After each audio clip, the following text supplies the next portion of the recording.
Halo Sinekrip, kembali bersama kami berdua yang pastinya sudah kalian tahu ya kalau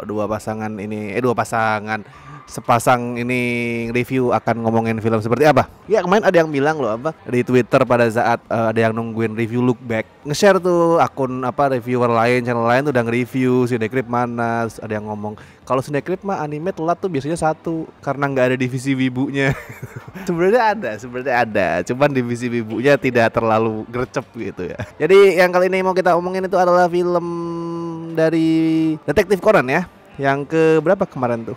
27 ya, 27. Aku jujur emang nggak ngikutin sih, Kak Sayang juga kan? Nggak ngikutin, tapi ngikutin pun pasti akan susah untuk menghitung ini film keberapa. Makanya kaget waktu itu, udah 27, kirain film ke-7 ya, karena 27 udah banyak banget. Lama banget 27 ya. Ini judulnya adalah Detektif Conan and the Million Pentagram. Yang ini kita kan waktu itu udah sempet ngebahas film spesialnya Conan waktu itu kan, yang soal Kaito Kid. Nah, itu semacam pemanasan ya untuk guide kali ya. Guide mungkin untuk memperkenalkan Kid itu sebenarnya siapa ke penonton awam. Kenapa diperlukan itu? Karena di sini fokusnya adalah soal Kid sih sebenarnya. Jadi di sini ceritanya itu Conan dan Heiji itu berusaha menangkap Kid yang lagi berburu beberapa buah pedang legendaris dari zaman-zaman Shinsengumi. Di situ Kid tuh berusaha mencuri pedang itu, tapi nanti ada layer-layer misteri lain yang membuat kasusnya tuh nggak sesederhana Kid berusaha nyuri terus Conan dan Heiji itu berusaha menghentikan. Enggak. Yang di manga kan biasanya gitu. Biasanya mereka nangkep nggak berhasil masuk koran gitu kan. Tapi di sini tuh ada tambahan misteri lain yang bahkan satu titik tuh ngebuat Kid tuh juga bekerja sama Conan dan Heiji gitu. Ya, itu menarik sih. Dan sebenarnya kayak si Kidnya tuh di ending kayak ya udah ambil aja gitu. Aku nggak terlalu ini. Yang penting aku tahu ini apa. Kid sering gitu kan emang nggak ya? Sering gitu ya. Kayak nyuri apa gitu terus kemudian dia tuh diketahui sama Conan, di reveal terus akhirnya ya udah silahkan. Toh terus aja gitu, toh tujuanku udah tercapai gitu. Karena tujuan dia sebenarnya kan memang nggak yang mau nyuri demi duit gitu kan ya. Ya tujuannya dia tuh sebenarnya masih kayak belum terlalu jelas gitu loh. Di mangganya pun kayak tujuannya dia tuh kalau di manga kan kebanyakan dia nyurinya permata yang berhubungan sama kematian si ayahnya. Nah, tapi belakangan juga banyak benda-benda lain yang dia curi juga ya. Ada lukisan, ada pameran apa gitu, karya seni apa dia curi. Jadi gini aja deh biar gampang nih. Kita kan sebenarnya dua orang nih punya dua perspektif yang beda, karena yang satu dia nih orang yang ngikutin banget Conan gitu, kelihatan kemarin pada saat habis kelar nonton tuh langsung excited nge-googling ini itu, ini ternyata gini. Sedangkan aku adalah orang yang ya nggak bisa dibilang bener-bener awam karena dulu sempat baca, sempat nonton anime juga, cuman ya berhenti di I don't know, mungkin kalau di mangganya mungkin volume 20-30an gitu stop gitu. Kayak kebanyakan pembaca Conan Kayak sih. gitu kan. Iya, nah, mereka rata-rata udah terlalu lama dan ini ternyata udah 30 tahun kan. Iya gitu. Udah 30 tahun jadi udah lelah gitu mungkin. Jadi gini aja makanya biar gampang gitu kan, karena udah ada dua perspektif. Coba kalau dari perspektif orang yang sangat mengenal dan menyukai, ya lebih tepatnya menyukai banget Conan, ini film gimana? Untuk orang-orang yang suka film-film bernuansa heist sebenarnya, untuk orang umum yang mungkin pengen nonton kasus pencurian, itu sebenarnya ya cukup menarik sih menurut aku. Jadi kayak ada perpaduan sejarahnya, terus gimana, kan kalau di Kaito Kid ini lebih ke penyamaran gitu loh. Jadi kayak kita menebak-nebak ini siapa ya di balik ini kayak gitu. Tuh seru sih kalau buat aku yang melihat point of view orang yang cuman pengen nonton ini sebagai film yang heist, tapi sebagai orang yang mungkin ya bisa dibilang suka banget sama Detektif Conan, menurut aku ya rada ya udah gitu loh. Ada beberapa cerita Kaito Kid di manga itu yang sebenarnya tuh lebih bagus. Kayak pencurian yang di kereta, yang ya pokoknya kalau misalnya kalian mungkin udah baca sampai yang terbaru, pasti kalian juga punya favorit kalian masing-masing. Kalau menurut aku sih ini ya biasa aja kalau untuk di ceritanya Conan. Jadi ya cerita-cerita pencuriannya Kaito seperti biasa. Cuma yang menarik itu, mungkin kalau misalnya kalian, aku omong ini mungkin ada yang nggak tahu, ada yang tahu. Tapi kalau misalnya kalian mungkin bener-bener penggemar Conan sampai kalian nonton video ini pasti tahu kan sebuah rumor bahwa apa sih relation dari dari si Kid sama Shinichi yang sebenarnya nanti di akhir film itu kan sebenarnya jadi lebih dipertegas lagi walaupun rumornya kan udah ada dari kemarin-kemarin. Di film ini tuh ada credit scene, semacam credit scene yang itu tuh yang nanti akan kita bahas. Di universe-nya si Conan itu memang lagi ada rumor baru tentang siapa sih sebenarnya ayahnya si Kaito itu sebenarnya gitu. Dan di sini kan itu terjawab dan itu mungkin yang orang tunggu-tunggu gitu loh. Mungkin untuk menuju ke arah itu kan dibikin film ini. Walaupun sebenarnya untuk ceritanya itu nggak terlalu berpengaruh banget ya. Ya, biasanya kan gitu emang nggak film anime itu nggak ngaruh ke mangganya.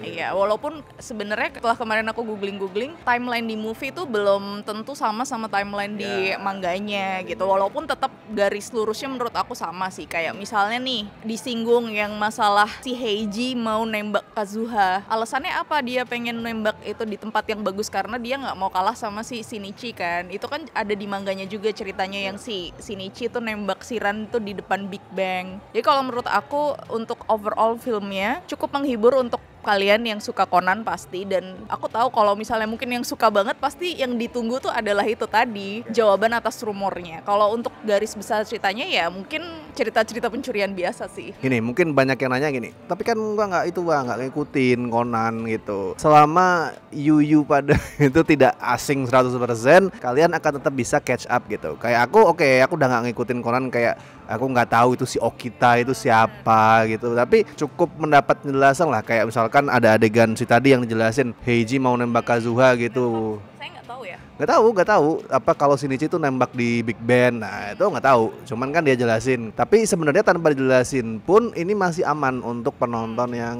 ya nggak terlalu update soal Conan gitu. Cerita heistnya sendiri ada pembunuhan juga sebenarnya. Si heist pembunuhan emang nggak terlalu bukan sesuatu yang spesial sebenarnya. Ini kerasa banget nih, aku dulu pada saat masih baca Conan itu salah satu yang bikin aku lebih suka Kindaichi daripada Conan adalah Kindaichi main di gambar, Conan main di dialog box. Jadi pada saat satu panel itu bisa gambarnya kecil, dialog boxnya gede. Aku tahu kurang suka sama itu. Nah ini kerasa banget di sini. Jadi kayak misalkan Conan sama Heiji itu harus menjelaskan karakter A siapa, B siapa, itu dialognya panjang banget, eksposisinya agak-agak membingungkan gitu karena mereka lebih cenderung ke arah tell daripada show. Padahal harusnya show don't tell gitu. Nah itu agak bingung sih, apalagi kayak saya bilang kan, aku tuh agak bingung mencerna nama-nama orang dari zaman-zaman dulu ya kan, orang Jepang gitu. Iya benar. Jadi kalau misalnya kita baca komik ya, itu kan kita bisa balik lagi tuh, bisa tadi namanya siapa sih gitu. Karena kalau nama apalagi nama orang asing yang kita tuh nggak jarang dengerin, kalian harus cermat banget sih. Jadi kayak ini tuh namanya ini, terus ini tuh keluarganya siapa, itu nanti bakal terus diulang dan disebutin. Padahal untuk perkenalannya juga cuman kayak ininya dia, profilnya dia, terus nama gitu ya. Dan itu sangat singkat gitu. Jadi itu di situ agak tricky untuk memahami ya sebenarnya. Susah gitu. Susah. Karena ini bukan cuma ngomongin 1-2 orang, ada orang satu itu adalah turun temurun dari siapa, keturunannya si ini gitu. Terus yang itu kakeknya si ini, cucunya si ini, kayak waduh. Nah, ya itu harus cermat banget sih. Menurut aku kalau misalnya kalian nggak perhatiin pasti kelewat. Walaupun pada akhirnya tetap bisa ngikutin ya kalau kita lupa namanya. Tetap bisa ngikutin karena in the end ya udah nanti pas ada reveal pelakunya ini, nasib karakter si A tuh begini tuh tetap jelas sih. Cuman pada saat awal yang seharusnya tuh bikin kita tuh bertanya-tanya, penasaran, wah gimana nih, itu jadi agak terganggu karena wait, itu siapa tadi gitu loh. Iya, benar. Ini tadi yang mana ya? Yang mana ya gitu. Ini jadi kayak ngerasanya aku nonton film tapi bener-bener ngerasa kayak lagi baca dialog boxnya Conan yang panjang banget. Sebenarnya kalau kamu nontonnya nanti pas sudah di streamingan ya bisa di pause atau di back gitu ya.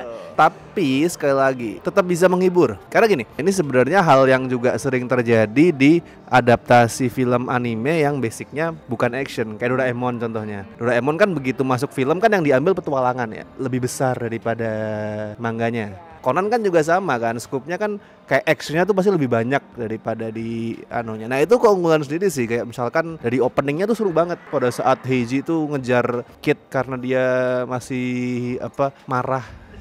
Dendam itu aku tahu ciumannya Heiji yang dicuri. Nah dia sampai ngejar Kid naik motor ke atap gereja. Itu tuh bagus. Itu seru tuh ya kan, seru. Pada saat masuk ke action tuh lebih seru ini. Atau nanti pada saat klimaks bener-bener over the top banget, ada orang berantem pedang di atas pesawat lah, Conan naik skateboard di kereta gantung, itu tali kereta gantung. Itu mungkin termasuk itu ya nilai jualnya Conan ya. Filmnya dan karakter-karakternya yang memang punya gadget aneh-aneh dari Profesor Agatha. Terus si Heiji yang memang action banget, dia bisa kendo segala macem. Terus di sini berkumpul beberapa orang yang jago kendo ya kan. Kita dan lain-lain. Ya itu actionnya tuh bener-bener konyol, over the top, tapi itu fun banget. Musiknya lagi ya, kayak iramanya musiknya itu bikin seru gitu loh. Aku nggak ngerti gimana jelasinnya, tapi ya tuh ritmisnya tuh bener-bener kayak ya tipikal musik thriller yang dum dum dum dum dum nah gitu tuh menarik. Seru itu. Ngomongin musiknya nih, aku nggak tahu ya, nggak pernah nonton animenya pada saat ada Kid. Aku tapi di sini selalu suka musik pada saat Kid itu nongol. Musiknya tuh kayak apa ya deskripsinya? Kayak musik-musik Eropa, Prancis atau apa tuh sih? Aku sorry aku nggak tahu, nggak bisa mendeskripsikan karena aku nggak tahu istilah musik ya. Tapi nanti tolong kalau ada yang tahu itu istilahnya apa dan udah nonton bisa lu komen di bawah. Tapi itu musiknya Kid unik, dan di luar Kid musiknya juga kan sering menggabungkan elemen tradisional Jepang di sini. Karena temanya emang sejarah Jepang kan. Itu juga bagus. Musik, action itu semua jadi kayak satu kesatuan yang memang bikin itu jadi seru. Yang mungkin kalau misalnya kalian baca komiknya kan nggak bisa ngerasain itu ya.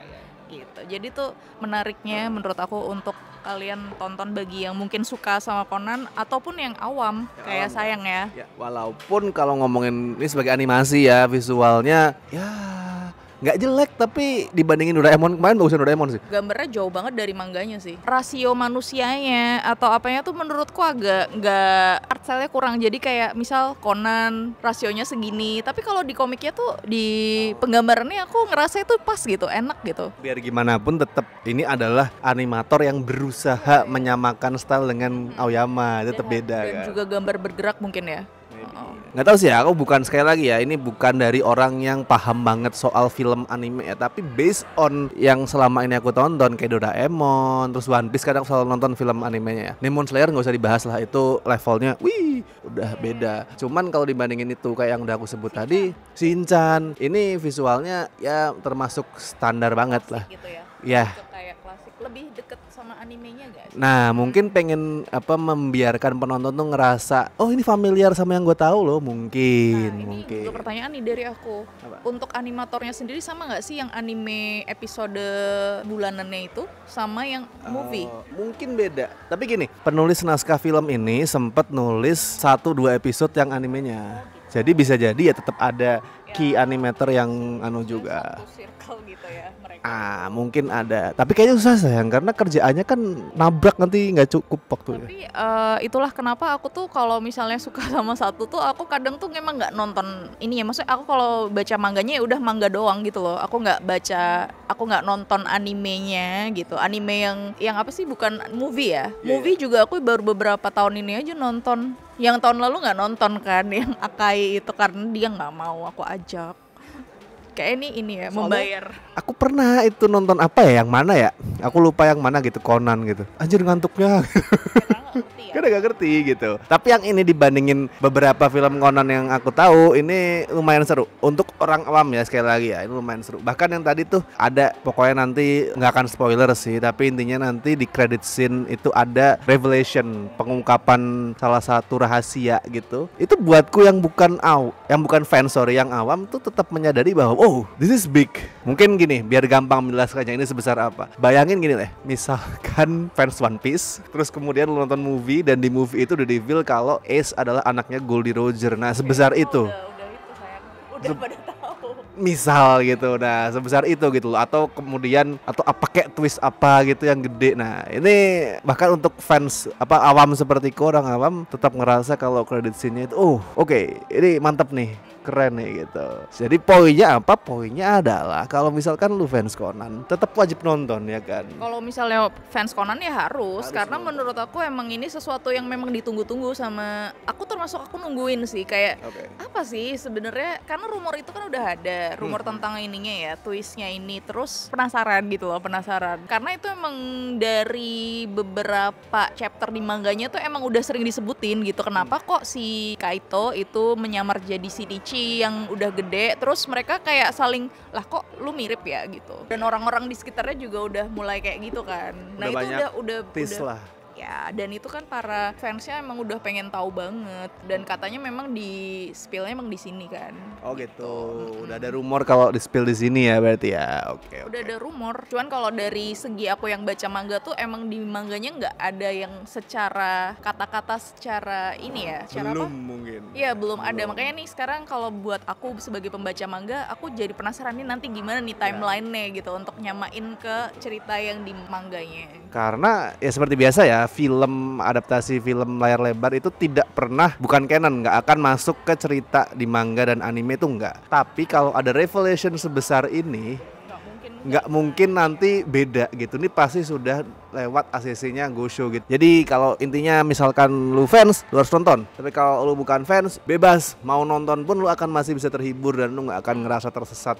Dan ini di mana gitu. Kalau misalnya kalian fans terus habis itu kalian butuh teman buat diskusi, aku sangat amat membuka gitu. Kalian bisa DM aku di Instagramku. Beneran, karena aku tuh sebenarnya ini tuh sangat amat pengen cari orang yang juga baca dan aku pengen diskusi sama orang itu gitu loh. Cuman nggak ada gitu. Kan aku kemarin juga ngomong kan, aku tuh nangis waktu nonton itu karena aku ngerasa wow, perjalanan aku dari SD aku ngebaca mangganya yang dia tuh dulu gambarnya masih belum bagus sampai yang udah bagus sampai sekarang tuh dijadiin movie gitu. Aku kayak seneng aja gitu loh. Maksudnya kayak seolah-olah aku tuh ikut di perjalanan karirnya gitu.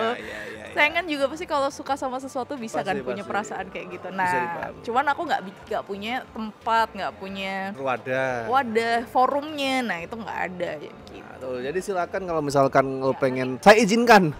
Ya nanti kalian kalau nggak di komen nanti aku bales deh. Ya boleh tuh. Atau itu tadi kalau mau nge-DM gue izinin selama ngomongin Conan ya. Cewek cowok asal ngomongin Conan silakan dah, nggak apa-apa tuh. Kita belum kasih skor ini, tunggu dulu. Skor untuk Detektif Conan and Milan Pentagram berapa? Aku 8 lah karena aku suka. Aku sebenarnya tuh pengen 7 ya, karena menurut aku kalau dari segi cerita ya udah biasa gitu. Cuman aku suka ya karena ada feeling yang mengharu biru, ya, jadinya betul. Tambah deh 8. Gak apa-apa. Kalau gue sebagai casual audience ya kasih 7 lah dari 10. Intinya masih solid untuk sebuah film animasi yang tujuannya adalah menghibur. Jangan lu bandingin kayak berharap kayak Look Back atau Ghibli ya. Ini tujuannya menghibur, ya it works. Karena ada nih, ini nggak apa-apa sih, karena ada beberapa karakter dari komik-komik lamanya dia yang muncul ya. Itu tuh sebenarnya mungkin maksudnya tuh pengen kayak waktu pas nonton Deadpool, terus habis itu yang si apa namanya Captain America ternyata wah gitu, atau ada cameo baru. Nah ini di sini juga ada, cuman karena akunya tuh nggak ngebaca, aku kan pas habis selesai nonton baru buka Google, oh alah ini ternyata karakter di komik Yaiba. Karakter di komik Yaiba gitu nongol. Okita kan juga ternyata dari Yaiba kan, jadi kayak pertemuan dua karakter yang dari komik Yaiba di film Conan gitu. Kalau Okita sih di manga udah muncul. Ini juga udah muncul. Oh iya ya. Udah muncul tapi sekilas gitu, dikit gitu pas aku baca. Tapi di sini kayak diperbesar perannya. Sebagai Easter egg lah, Easter egg-nya banyak kok di sini, Easter egg-nya. Nah, itu boleh tuh kalau misalnya kalian yang lebih tahu ya mau komen silahkan. Oke. Jadi thank you banget buat teman-teman yang udah nonton video kami berdua lagi. Udah nggak tahu nih video keberapa. Banyak. Ada akunya. Semoga tidak bosan, dan kalau misalnya mau support kami bisa banyak cara, bisa dari Saweria, Super Thanks, atau join membership yang tentunya masih banyak benefitnya ya kalau join ya. Dan thank you so much buat teman-teman yang udah join ya, terutama mereka dari benefit dari tier Besti dan La Familia. Thank you so much. Tier sobat juga thank you. Pokoknya nanti ditunggu kalian join supaya kita bisa ngobrol secara lebih ya blak-blakan mungkin intimate di live stream. Atau ada live stream ini membership khusus pembahasan Conan. Iya, bisa di ternyata yang cuma 2 orang nih. Bapak Arya nanti silakan. nanti aku akan hadir. Ya, kita nantikan perkembangan itu. Oke. Kalau gitu sampai ketemu di video-video berikutnya. Thank you.